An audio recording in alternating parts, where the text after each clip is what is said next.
Hey guys, today we're going to be talking about Dragon Ball, Dragon Ball Z, and Dragon Ball Super.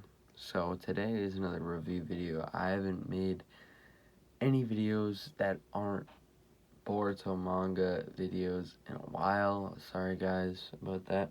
Anyways, I just finished Dragon Ball Super, which means that I've watched all of Dragon Ball. It took me a couple months. Not too long. But I just want to talk about my thoughts about the show, and yeah, that's kind of what these review videos are about. Anyways, let's get right into it. First, we're gonna obviously separate it by the three shows. We're gonna go from Dragon Ball Original, Dragon Ball Z, then Dragon Ball Super. So we're gonna start with Dragon Ball Original. Dragon Ball Original is good. It's definitely my least favorite out of the three shows, and the reason is it definitely has that old-fashioned feel. And although there's some really good sagas or arcs like the King Piccolo and the Piccolo Jr. and the Tien Shinhan and all these things, these are definitely good, but there's also like 50% of the show where it's just like small little pointless villains that don't really affect the story, that just like waste your time, which wasn't a problem for me. I mean, I finished Dragon Ball Original in 5 days, which sounds really bad now that I say it. But yeah, it was just during summer. I just took a week, watched the show because I wanted to, and then I got Dragon Ball Z, which was really good.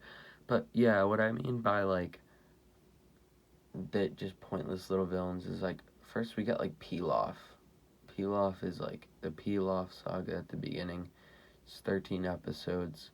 It's just like 2 of them you're just being introduced to, like quite a bit of episodes you're just being introduced to characters. Then like Goku just turns into a monkey and just destroys everything. It's just boring. Then you get to like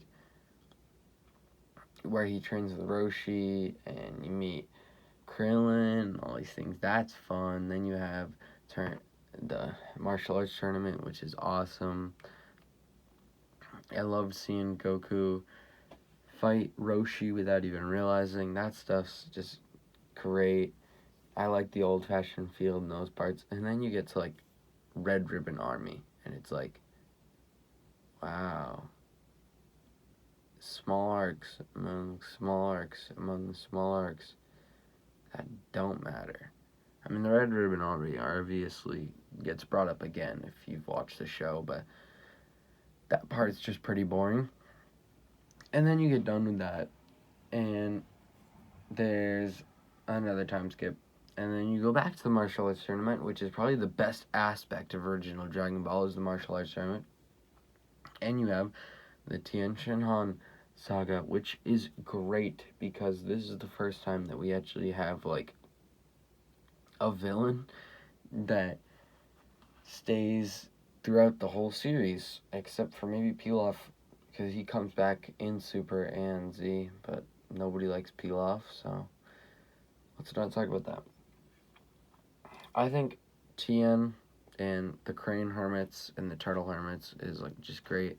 It has that old-fashioned feel, but it also has that feeling of just like good fights, good matchmaking, and all that. Then everybody becomes friends. Obviously, another time skip. Then we get to King Piccolo and Piccolo Jr. These are really good. This kind of has a Dragon Ball Z feel because it has that feeling of long arcs with like one very powerful villain who gets more powerful throughout the saga, which is a very Dragon Ball Z thing to happen. But it's definitely good. I would say out of Dragon Ball Original, my favorite would probably be either the Tien Shinhan or the first martial arts tournament. Alright, well, now we're into Z. Dragon Ball Z is my favorite out of the 3. And some people think it's Super. I don't really agree with that. I think it's kind of preference, though, on what you prefer. I like Z a lot. and I think a lot of people do too. So obviously you open the show with like basically a giant expand of the Dragon Ball universe, where you go from just like a boy who starts off in a jungle and ends up like by the end of the show he's doing like planetary type stuff by like saving the world from Piccolo. And now we have like, oh, Goku's an alien, actually a very weak alien compared to everybody else, and he's gonna go get killed, or these people are chasing after him to kill him from part of his own race. And then there's Frieza, who's even stronger than any of the Saiyans at this point. And you just realize like how small Goku is and all that stuff, which is kind of crazy. Then Goku obviously trains the King Kai, which is probably the biggest like power buff that he gets. He probably doubles his power, if not more. And the Frieza Saga. The Frieza Saga is probably my favorite Dragon Ball Z saga. It's just a lot of character peaks, which if you don't know what that means, then it's basically when a character reaches a point where they're in between character development, or they've peaked character development or something like that, and they've just accomplished something that they wanted to accomplish, or something happened that needed to happen to them. I'll give a couple examples. One of them was when Goku goes Super Saiyan 1, obviously a legendary thing, and he's about to beat Frieza, and he says like, you've lost to a fighter who's superior to you, and to make it worse, he was just a monkey, right? Stuff like that. It's like, I don't know why I'm explaining this in Dragon Ball vid, but there's a lot of peaks in that saga. Like, Vegeta has some, and that's what I like about Z, is the characters, like, every character gets their own point where they just reach their, I mean, for the most part, they just do really well. At least all the Saiyans do, basically. And this saga is really good. Then we got on the Cell Saga. I liked the Cell Saga. I wouldn't, I don't know. Do I like the Boo Saga more? I don't know. That's very close. But I like the aspect of the future, and I like how it plays into Super. That's really cool. Because I don't think they were prepared for time travel, because time travel adds a lot of loopholes, but they kind of fill them up really well. And anyway, so Trunks comes warn them, all that stuff.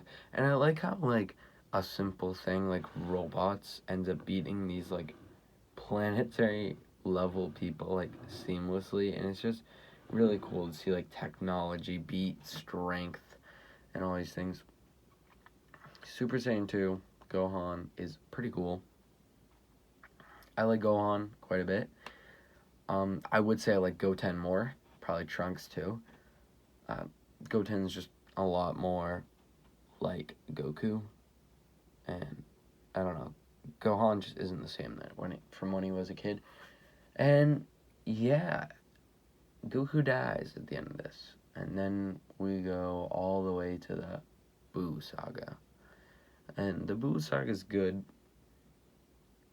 At this point, I think the Super Saiyan thing's a little bit overplayed.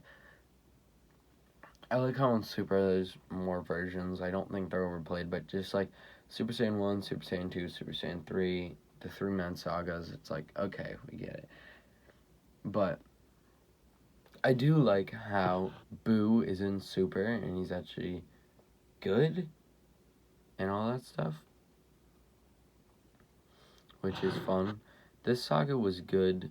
I definitely like how we get introduced to, like, the Supreme Kais, which plays a big factor into Super. I don't know if that was planned or anything, which plays a big factor into Super and all this stuff.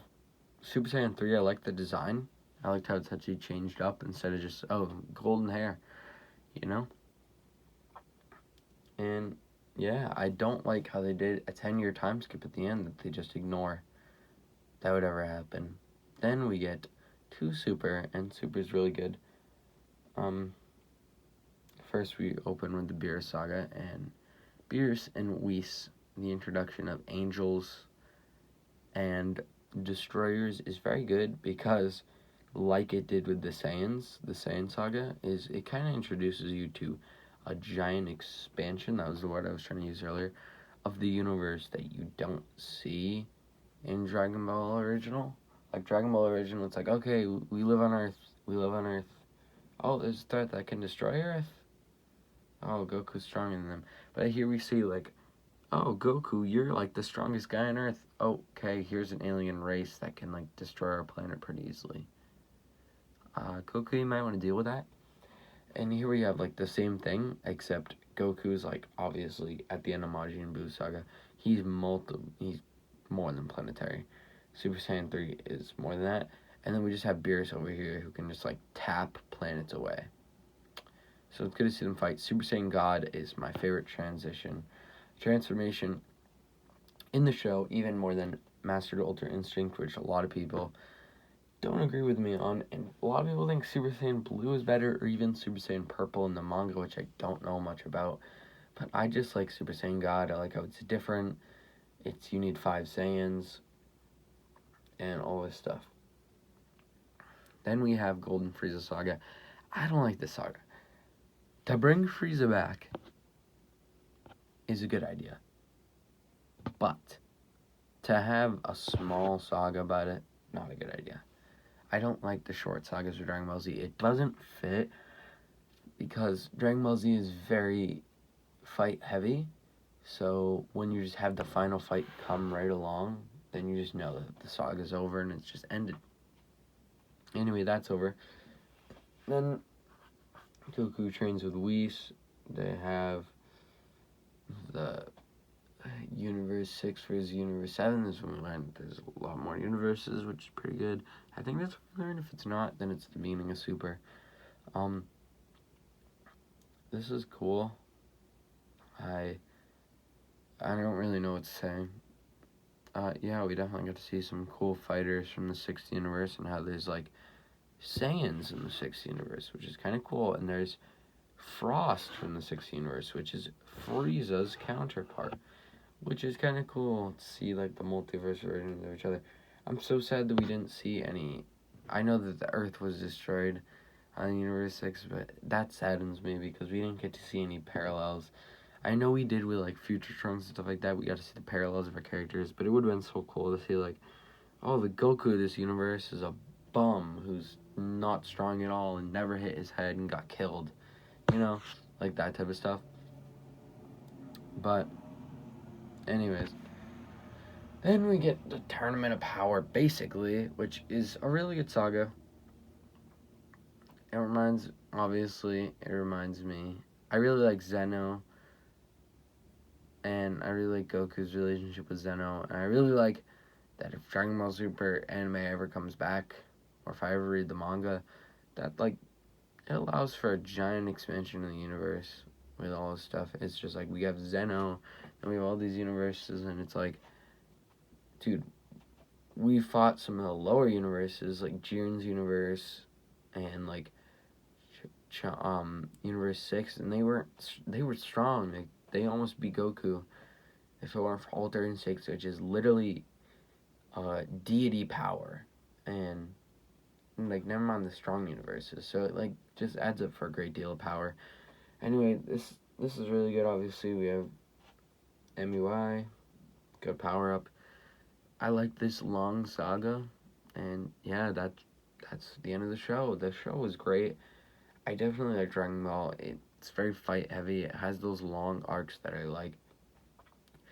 If you're gonna watch Dragon Ball, a lot of people skip the first one, Dragon Ball original. I wouldn't, just because, like, it introduces you to Goku, and as long as you're kind of okay with watching a different genre, I guess it would be then Z or Super, it's okay, because it's more of, like, a Pokemon type feel where it's like an old anime that has, like, a narrator and small little arcs that don't really affect anything, and then a couple big arcs, you know what I'm saying. Anyways, yeah, that's how I'd watch it. Dragon Ball is really good, and it really perfects the factor of fear, Like, if you look at every arc, the characters are nowhere near being able to beat the final villain, and then they actually had to train really hard and then work, and they struggle, and there's a lot of mishaps, like people dying and things being destroyed and plans not going right, and really there's nothing goes perfect in general, and that's what makes it so unique when in that aspect. And yeah, I really like the show, and I hope you guys do too if you watch it. And yeah, bye.